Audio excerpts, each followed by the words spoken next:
Well, kali ini gue akan membahas alur cerita film Cash Out.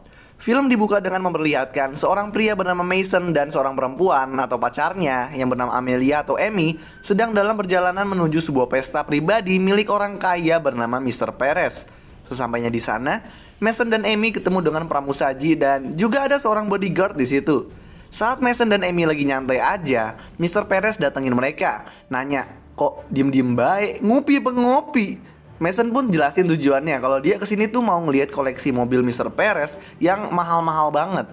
Mr. Perez nggak enak sama Mason sama Amy karena udah datang jauh-jauh. Jadi ya dia nunjukin mobilnya dan membawa Mason dan Amy ke dalam garasi mobil-mobil mewahnya.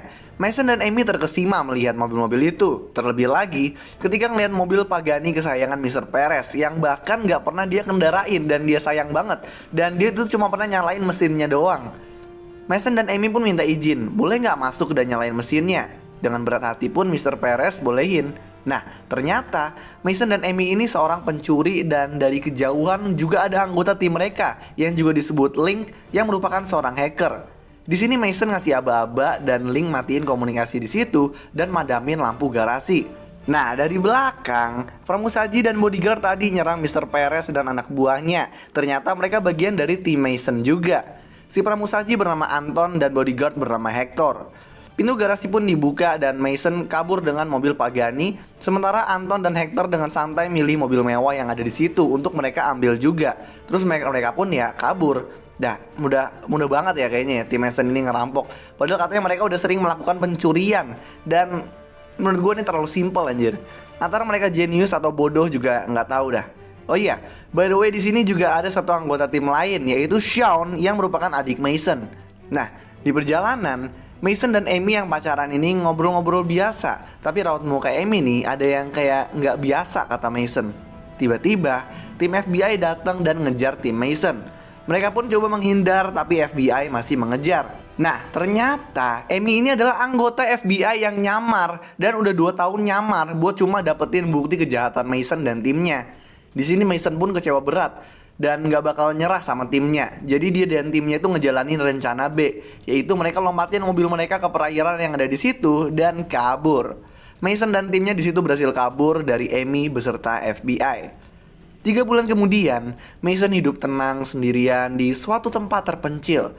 Tiba-tiba Sean datang ke situ dan nawarin sebuah pencurian lagi. Mason pun nolak karena dia masih sakit hati sama Amy dan milih nyantai aja di situ sambil ngegalau. Sean pun ngasih HP ke Mason kalau seandainya Mason berubah pikiran, terus kemudian dia pun pergi. Sementara itu, Amy dikasih tahu atasannya yang udah ngedenger percakapan tim Mason kalau Mason dan timnya ngerencanain pencurian lagi dan Amy ditugasin untuk nangkap mereka.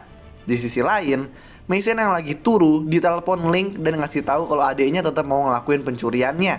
Jadi si Mason yang tahu Sean itu bodoh kepaksa ikut ke situ.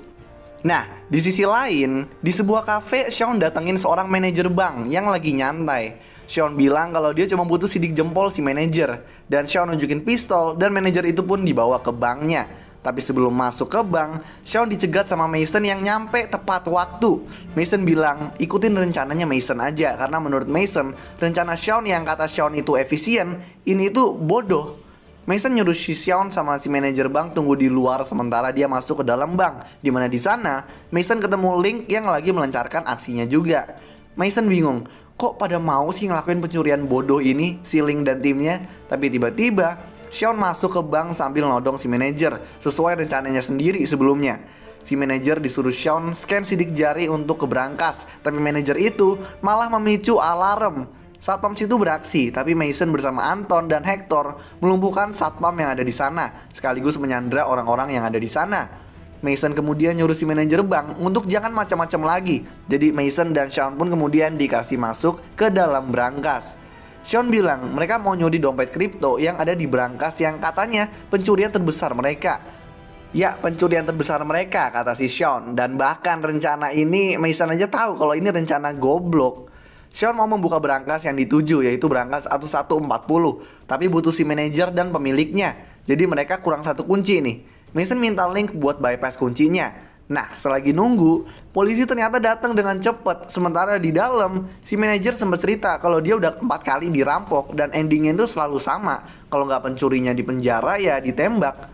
Beberapa lama kemudian, kunci udah berhasil. Terus Shawn pun ngebuka berangkasnya yang ternyata nggak ada dompet kriptonya. Harusnya ada 600 juta dolar di situ kalau nggak salah. Mason pun nanya siapa nama pemilik berangkas ini, dan Shawn jawab Isabel Parao, seorang wanita sosialita yang kaya. Mason pun nyuruh Link nyari latar belakang Isabel. Sementara itu, FBI datang dan Amy yang menjadi pemimpin negosiator juga datang. Sniper juga udah disiapin.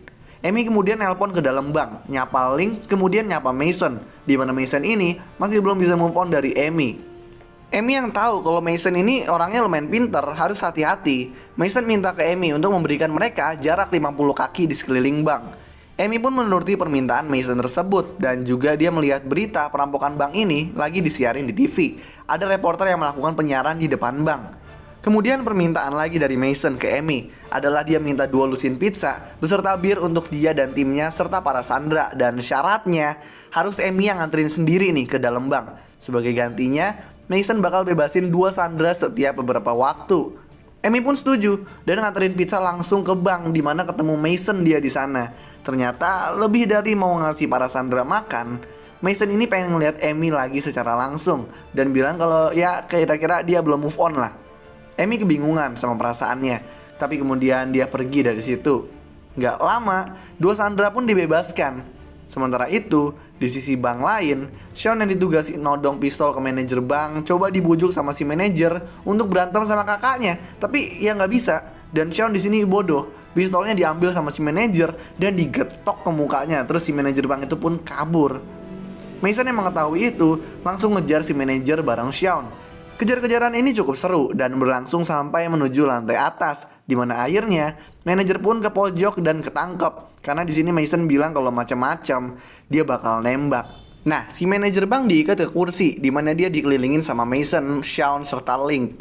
Si manajer ditanya mengenai itu berangkas loker Isabel Parao yang bener di mana, karena yang sebelumnya itu cuma loker umpan.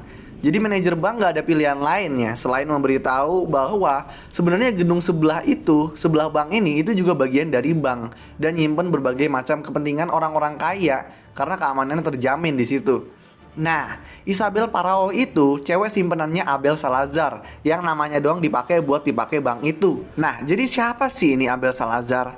Nah, Abel Salazar ceritanya dikenal sebagai miliarder yang mendanai kudeta yang menggulingkan 3 pemerintahan. Abel punya loker korup yang disimpan di gedung sebelah bank. Nah, Mason dan timnya pun berencana dan nekat mau ke sana. Tapi gimana, kan nggak bisa pindah ke gedung sebelah kalau lewat luar. Jadi, manajer bank terpaksa ngasih tahu kemana sambungnya ke loker korup Abel. Ya, jadi mereka ke basement dan ngancurin tembok di situ dan masuklah mereka ke tempat penyimpanan rahasia bank. Manajer bank bilang kalau nyawa keluarganya sekarang ada di tangan Mason, jadi jangan fund this up, man. Nah, sementara itu, di luar ada orangnya Abel Salazar disebut Mr. Flowers yang minta Amy untuk selesain cepet masalah ini. Kalau nggak dia bakal runtuhin gedung bank, biar semua rahasia Abel tetap tersimpan di situ. Nah, Amy nggak tahu apa-apa tentang ini, jadi dia ngehubungin atasannya yang tahu ternyata mengenai hal ini. Jadi atasannya ngasih tahu diem-diem di sini kalau ini tuh jebakan yang dia pasang buat ngebongkar dan dapat bukti kebusukan Abel Salazar. Tapi di sini mereka gunain Mason dan timnya sebagai umpan. Nggak lama setelahnya, pasukan khusus yang dikirim Abel datang dan ngambil alih negosiasi. Bahkan, dia nggak mau negosiasi lagi. Dia suruh kirim sandera-sanderanya satu persatu, diikutin sama Mason dan timnya. Kalau nggak ya itu gedung dihancurin. Mason ngehubungin Amy diem-diem untuk bantuin dia ngerahin media biar nyorot permasalahan bank ini, biar dia bisa ngehold timnya Abel, yang kemudian Amy turutin. Sementara itu, Link udah berhasil dapetin harddisk korup milik Abel Salazar dan timnya Mason ngeluarin sandera satu persatu. Hector kemudian keluar diikuti Anton dan Shawn. Sementara Mason dan Link tetap tinggal dulu di situ. Karena nggak bisa dihubungin, pasukan khusus itu pun masuk ke dalam bank bareng Mr. Flowers. Dari luar bank, Amy kemudian ngeliat bank tempat Mason berada itu meledak. Beberapa lama setelahnya, kasus perampokan bank ini jadi berita besar. Amy yang dipanggil atasannya dikasih tahu ada yang janggal karena jasad Mason gak ditemuin. Ya Amy di sini diem-diem aja, terus dia keluar dari FBI dan ternyata dia udah dapat surat duluan dari Mason yang nandain kalau dia masih hidup dan ngundang Amy untuk tinggal ke pulau pribadinya. Amy yang beneran cinta sama si Mason datang ke sana dan nanya ceritanya gimana nih kok bisa masih hidup lu. Jadi Mason pun cerita. Jadi pas Mr. Flowers datang waktu itu, dia itu udah megang bukti korupnya si Abel Salazar yang dalam bentuk hard disk tadi. Jadi di situ Mason buat penawaran. Abel atau Flowers ini harus ngasih Mason dan timnya masing-masing 10 juta dolar dan juga ngasih 1 juta dolar masing-masing Sandra, termasuk manajer bank. Dan sebagai gantinya, bukti korup itu nggak bakal disebar. Gak banyak cincong, Flowers setuju. Jadi kemudian mereka pun malsuin kematiannya dengan ngeledakin bank itu. Nah, Amy pun kayak anjay dengar ceritanya. Terus ya udah, dia tinggal bareng sama Mason dan Shawn di pulau pribadinya itu. Lalu ya, film selesai. So, itulah alur cerita film Cash Out, bro. Jadi kalau kalian punya rekomendasi film lain atau series lain yang mau gue jelasin alur ceritanya, kalian bisa tulis di kolom komentar di bawah. Dan kalau kalian suka sama video ini, kalian bisa klik tombol like dan juga klik tombol subscribe supaya bisa mendapatkan update-update tentang video-video gue selanjutnya. Jadi terima kasih telah menonton video ini dan peace out.